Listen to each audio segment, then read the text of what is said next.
Hello, this is the Watchdog. Welcome back to Fun with Watches. If watches weren't fun, you'd only need one. Today we're going to review the Poedagar 892 Chronograph. Let's start out with the wrist check. I'm going to go to the Heartland Watch Show in Kansas City today. So I'm wearing this Steinhardt Ocean 1 500 meter. This seemed kind of, that show is going to just feature micro brands, and this seemed to be kind of a micro brand in the micro brand spirit. And Grover was wearing my Four Sides PH-1. Grogu said he participated in yesterday's running of the Banthas at the Mos Eisley Zorba the Hutt Festival. I said, Grogu? He said he was carried, but it was still very dangerous. I said, Grogu? He said, okay, he was carried by a fully armed Mandalorian with arm blasters. Alright, let's take a look at the watch. Comes in this typical Poedagar box. Poedagar doesn't get carried away with the boxes, but hey, as long as the watch is nice. And here it is. This is a big sucker, so it's really big. But I kind of like it. It has a fairly unique look.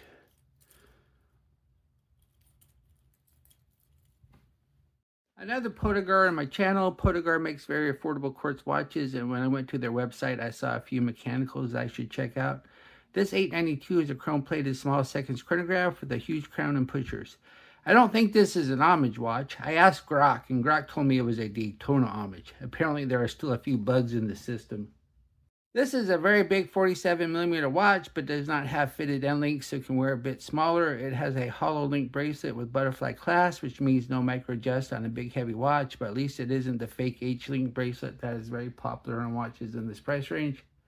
This watch comes in 8 different colorways. If you like your watches silvery, you can get black, green, or blue dials. There's also rose gold with black bezels and bracelets with either black or white dials, rose gold with blue bracelet and dial, all black or all yellow gold.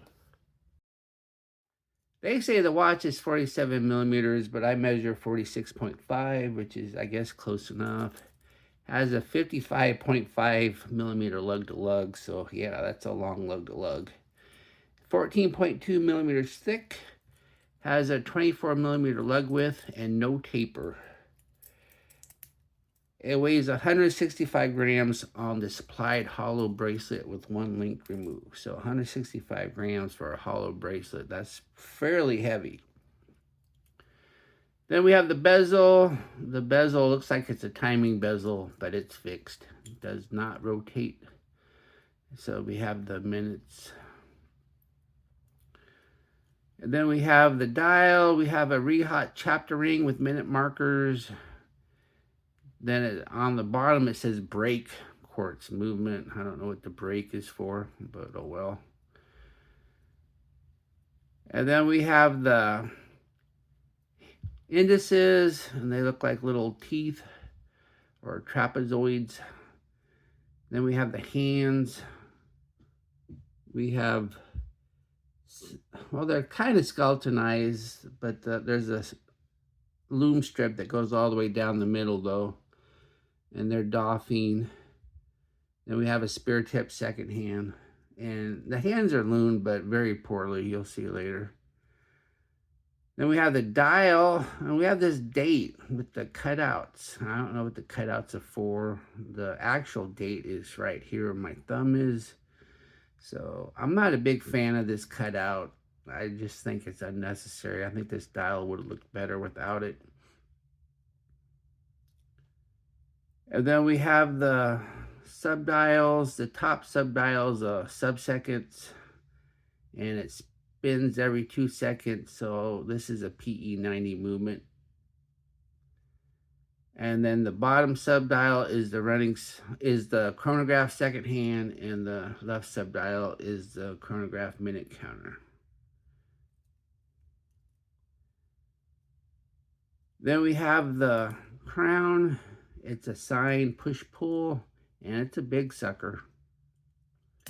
And this is a PE90, so the crown action is a little bit loose. As you can see, we have a minute hand jump there, so setting the watch isn't going to be the most pleasant experience. Then we have the crystals, mineral glass. Oh, I gotta go over the pushers too. We have 2 pushers. One's around One's rectangular. And as you can see, there's no screw down or locking or anything like that. Then we have the case. Case is a chrome plated alloy, and it's thick, but it seems nice enough. And the lugs are fairly short compared to how big this watch is, but we don't have fitted end links, so that's one of the reasons why it can be short.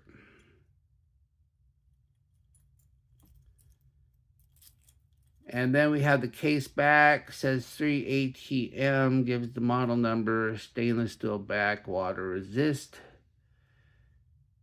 So when it says stainless steel back, that's a good tell that the rest is not, or at least the case is not anyway.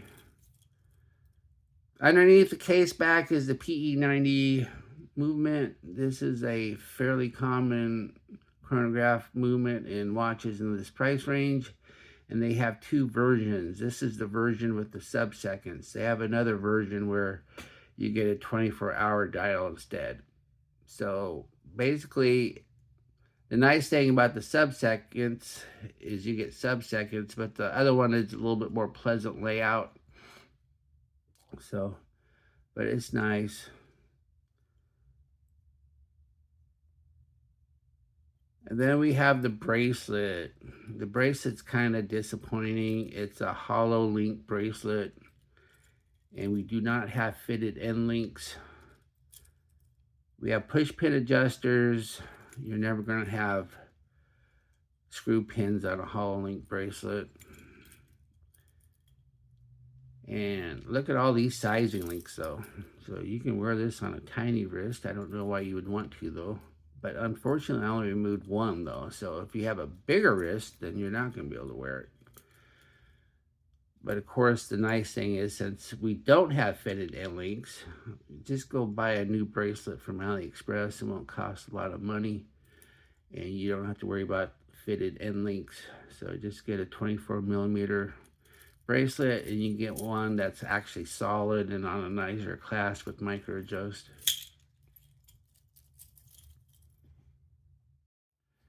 Here's the watch on my 7.5-inch wrist, and as you can see, I can just barely pull it off. This is a big honking watch.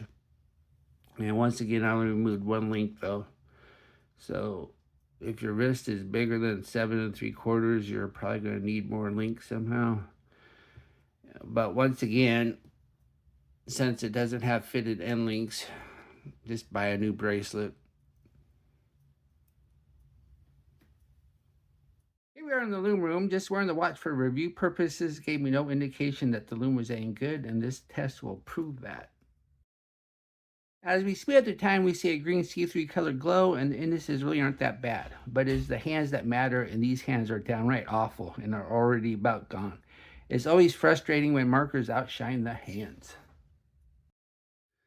What I like about this watch, it looks and wears nice for a big watch.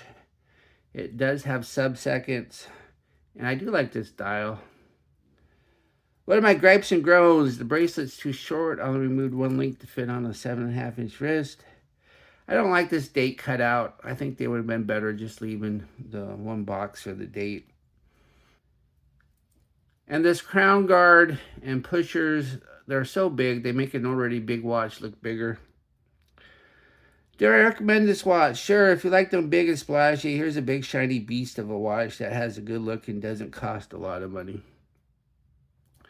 Well, thank you for watching my review of the Poedagar 892, and I'll be back with an unboxing. I got a pretty good unboxing coming up. This is kind of exciting, a good achievement for the channel, so I think you'll like the unboxing.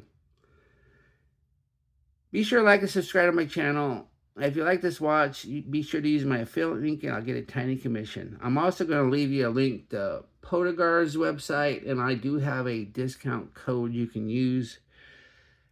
You can get 5% off, and I get a 5% commission.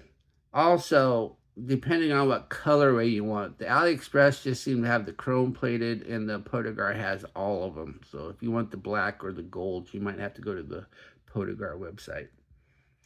And I'd like to thank my Members Choice members. There you are. Last time I looked, there was 11 of you, which is a record for my channel. And as you can see, the Members Choice reviews out there. And as soon as it goes live for everybody, I'll put the Members Choice watch up for sale. And as soon as it sells, I'll put another one up for vote. Bye.